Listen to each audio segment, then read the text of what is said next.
Despite the fact that it contains safe cracking, laser grids, a prison breakout, and the liberal application of chloroform handkerchiefs to the faces of surprised guards, the most satisfying moments in Calypso's 70s era heist caper, Crooks, occur when you get your timing just right. The game's real-time with pause system, which allows you to set up complex waypoint orders for your team, makes for some fun, responsive thievery that also allows for on-the-spot improvisation. I'll better get back. Crooks is set in a charmingly cartoonish version of 70s America, full of wisecracking mobsters and glitzy, cheesy luxury pads.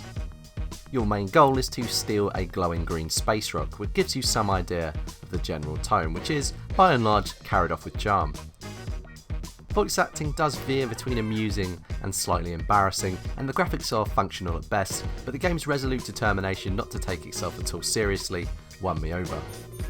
You control a squad of 70s heist movie archetypes, including a disco diva who can spin faster than anyone else, a hippie locksmith, a schlubby Bronx mechanic, and the muscle, who specialises in knocking guards unconscious and sitting on them.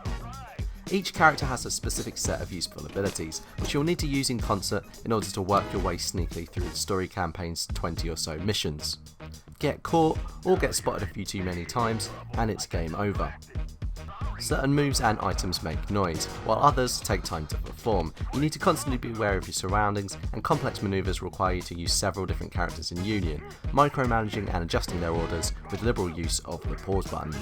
The strength of Crooks levels lies in the fact that no one character is essential in order to navigate them, save for a few key story missions. Pick the locksmith and you'll be able to bypass certain security doors, but opt for the contortionist rocket instead, and you'll find that her ability to crawl through air ducts and vents opens up a whole new path. Once you have a full roster of thieves to choose from, you start to realise how cleverly knitted together the environments are. Levels are dotted with secret routes, switchbacks and one-use items, encouraging on-the-fly improvisation and a variety of different approaches. The ultimate mission goal doesn't change, but the fun is in how you get there. Each character can take 3 one-use items into a mission, offering him or her a bit of extra variety to go along with their innate specialisation. Useful trinkets include a noisemaker, perfect for a timely distraction, camera jammers, a trusty bottle of chloroform, and many more. Once you've used an item up and emptied some space in your limited inventory, you can also scrounge new items hidden across the level. They're scarce enough that each item usage has to be thought through very carefully. The last thing you want is to mess up right at the end of the level because you used your laser grid disruptor to grab a measly $200. Not that the game really ever tempts you into doing so. In fact, Crooks' economy is perhaps a little bit too generous to the player. The more specialised items you can buy before a heist do become increasingly expensive as the game goes on, but I always had a huge wad of cash to spare, which made trawling through the level in search of extra funds rather pointless. Completionists may want to do so if they're aiming at a high score, but it's a shame that Crooks never really plays on your greed as much as something like Invisible Ink. The only time you'll really be tempted into going out of your way is if you spot a construction plan, a special piece of loot that permanently upgrades one of your limited use tools. In fact, Crooks remains a very forgiving game, even as the levels ramp up the difficulty and complexity. A generous autosave system means that you never have to backtrack more than a minute or so, and guards are almost laughably nonchalant about getting repeatedly thumped on the head.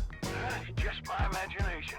This is no hardcore stealth game, and there's a breezy, carefree tone to the whole affair that carries through to the mechanics. That's not to say that Crooks can't be occasionally tricky. Later missions feature huge environments that require patience and concentration to complete, and a couple of these levels cross the line between challenging and arse-achingly annoying. In particular, an extended jailbreak mission that turns from a breezy sneaking job into a trial and error minefield packed with invulnerable armoured guards within the space of one scene transition. Fortunately, even when things get a bit heavy on the quick load key, speedy loading times and regular checkpoints do much to soften the worst frustrations. When you're busy weaving past guard sightlines and slipping past security doors just before the cameras come back online, it's easy to forgive the game's minor issues. My worry when I first got my hands on Crooks was that it wouldn't build on the simple fun of the early levels, but thankfully those concerns were unfounded. While the game never abandons its forgiving approach, increasingly ambitious and interesting level design, and a steady drip of new items and skills, continues to provide a satisfying new challenge throughout the game's accomplished story campaign. Crooks is a very enjoyable crime caper, and one of the most pleasant surprises of the year. Everything went according to plan. Our crew got sent to the slammer. it scores a very respectable 8 out of 10. I don't believe it. For more from GameWatcher, please subscribe to our YouTube channel or follow us on Twitter at GameWatcherCom.